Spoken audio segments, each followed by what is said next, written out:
Trading में टिके रहने के लिए सबसे जरूरी टूल क्या है? सोचिए जरा। नहीं, ये कोई फैंसी इंडिकेटर या कोई सीक्रेट स्ट्रैटेजी नहीं है। ये एक ढाल है। जी हाँ, एक शील्ड आपके कैपिटल के लिए। आज हम इसी के बारे में बात करने वाले हैं। एक सिचुएशन इमेजिन कीजिए, आपने एक ट्रेड लिया और अचानक वो आपके खिलाफ जाने लगता है। स्क्रीन पर सब कुछ लाल, दिल की धड़कनें तेज। क्या करें अब? ज्यादातर जो नए ट्रेडर्स होते हैं ना, उनके पास इस सवाल का कोई जवाब ही नहीं होता। और सबसे कॉमन जवाब क्या होता है? यही, मैं इसे होल्ड करूंगा जब तक ये रिवर्स नहीं हो जाता। असल में ये कोई प्लान नहीं है, ये तो एक प्रार्थना है, एक दुआ है। ये सोचना कि मार्केट पता नहीं कैसे जादुई तरीके से घूम जाएगा और आपको बचा लेगा, ये ट्रेडिंग का सबसे खतरनाक जाल है। ये वो सोच है जो सीधा अकाउंट जीरो की तरफ ले जाती है। तो चलिए इसी पर थोड़ी गहराई से बात करते हैं। नए ट्रेडर्स की सबसे बड़ी गलती जानते हैं क्या है?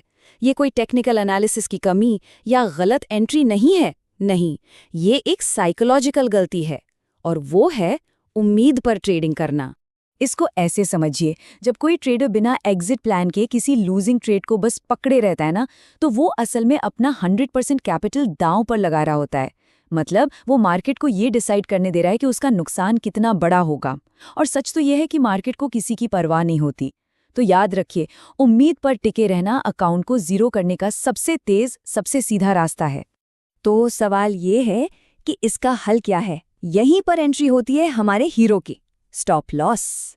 देखिए, स्टॉप लॉस को हार मानना या कोई गलती समझ लेना, ये सबसे बड़ी भूल है। ये तो आपके ट्रेडिंग करियर को बचाने के लिए एक सोचा समझा एक स्ट्रेटेजिक मूव है। ये आपका कैपिटल प्रोटेक्शन टूल है, मतलब आपकी पूंजी का असली रक्षक। बिल्कुल आसान भाषा में कहें तो ये एक ऑटोमेटिक सेफ्टी स्विच जैसा है। ट्रेड लेने से पहले ही ये तय हो जाता है कि अगर मार्केट मेरे खिलाफ गया तो बस मैं इस पॉइंट पर बाहर निकल जाऊंगा।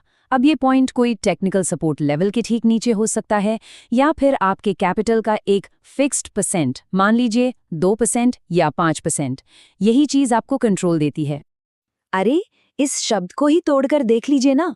स्टॉप मतलब रोकना, और लॉस मतलब नुकसान। कितना सीधा साधा है ना? इसका काम बस इतना है, नुकसान को वहीं रोक देना, इससे पहले कि वो इतना बड़ा हो जाए कि पूरे अकाउंट को ही खत्म कर दे। तो चलिए अब एक नए ट्रेडर और एक प्रोफेशनल के माइंडसेट के बीच का जो फर्क है ना, उसे समझते हैं, क्योंकि यकीन मानिए यही फर्क उनके नतीजों में जमीन आसमान का अंतर ला देता है। देखिए, एक बिगिनर का माइंडसेट कैसा होता है? वो उम्मीद पर ट्रेड करता है, उसे पैसे खोने का डर होता है, और इसीलिए वो हर लॉस से बचने की कोशिश करता है। दूसरी तरफ एक प्रोफेशनल का माइंडसेट, वो फोकस करता है रिस्क मैनेजमेंट पर। वो जानता है कि छोटे कंट्रोल्ड लॉसेस इस गेम का हिस्सा हैं। उसका पूरा ध्यान उन चीजों को कंट्रोल करने पर होता है जो उसके हाथ में है, और वो क्या है? उसका मैक्सिमम लॉस। इसे ऐसे सोचिए, एक प्रोफेशनल ट्रेडर मार्केट में बने रहने के लिए और बड़े मुनाफे कमाने के लिए मार्केट को एक छोटी सी फीस देने को हमेशा तैयार रहता है। उन्हें ये बात अच्छी तरह पता है कि बड़े जैकपॉट तक पहुंचने के लिए छोटे और मैनेज किए जा सकने वाले नुकसान तो स्वीकार करने ही पड़ेंगे। अब आप सोच रहे होंगे, एक मिनट, नुकसान उठाना भला अवसर कैसे पैदा कर सकता है? अच्छा सवाल है। आइए इसे अब जरा मैथ्स के नजरिए से देखते हैं। ये एक बहुत ही पावरफुल कॉन्सेप्ट है। तो मान लेते हैं कि किसी ने 10,000 रुपए के कैपिटल से शुरुआत की है। ये है वो पैसा जिससे उसे मार्केट में लड़ना है। अब यहाँ देखिए, नतीजा एकदम साफ है। बिना स्टॉप लॉस के बस एक गलत ट्रेड और पूरा का पूरा कैपिटल जीरो हो सकता है, मतलब गेम ओवर। लेकिन अगर 10% का स्टॉप लॉस लगा है तो ज्यादा से ज्यादा नुकसान कितना होगा? 1,000 रुपए, और अकाउंट में अब भी 9,000 रुपए बाकी हैं। गेम अभी भी ऑन है। और दोस्तों, यही इस पूरी बातचीत का निचोड़ है। एक छोटा कंट्रोल्ड लॉस उस एक बड़े तबाह कर देने वाले लॉस से 1000 गुना बेहतर है, जो आपको गेम से ही बाहर फेंक दे।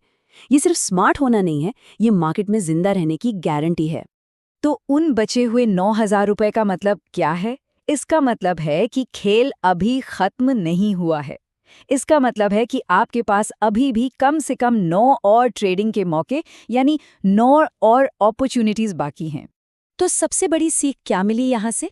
जब हम स्टॉप लॉस लगाकर अपने कैपिटल को बचाते हैं ना, तो हम असल में भविष्य के लिए मौके खरीद रहे होते हैं। हर एक बचाया हुआ रुपया एक और मौका है, एक विनिंग ट्रेड पकड़ने का। तो आखिर में सारी बात कंट्रोल पर आकर टिकती है। देखिए, हम मार्केट को तो कंट्रोल नहीं कर सकते, कोई नहीं कर सकता, लेकिन हम अपने लॉस को, अपने नुकसान को पूरी तरह से कंट्रोल कर सकते हैं। और एक लंबे सक्सेसफुल ट्रेडिंग करियर का यही सीक्रेट है।